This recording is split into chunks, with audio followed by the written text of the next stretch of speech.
Hey guys, so renters paying the water bill.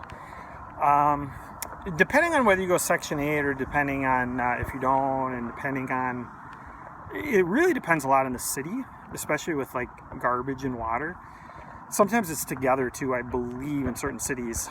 Um, I have seen a lot of landlording situations where it differs quite a bit from city to city as far as like how the water bills are paid and stuff. So sometimes it's billed with through the city, I believe. Well, I think it's always through the city, but it's sometimes billed to the landlord. Sometimes the renter should be paying for it, and it's not always something that you can count on it to be exactly the same every single time. So it's something to keep in mind. Oh, here's the biggie too.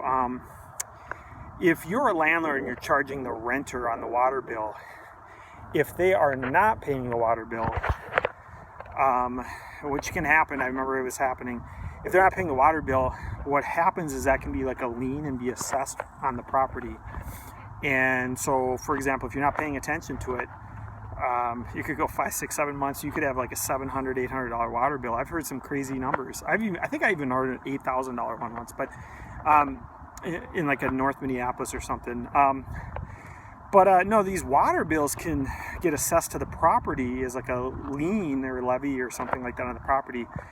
And I think when the you go to close the property, it's going to come up on the title search. So it's going to be part of the, like a lien on the property or a loan on the property that needs to be paid off. So I haven't heard of anyone negotiating for less on them or anything like that. So I don't know if that exists, but it is something you want to pay very close attention to as far as your tenants, if it's something you're billing your tenants for, if that's based on the agreement, on the lease. I don't know if on the real estate laws as far as like in certain situations if it's allowable or not allowable. I would imagine like apartment buildings, some of that kind of stuff would be a little bit harder to track unless they have it all metered and stuff. But that's my tip for the day. I got another one coming up. I'll do another one on probably like utilities.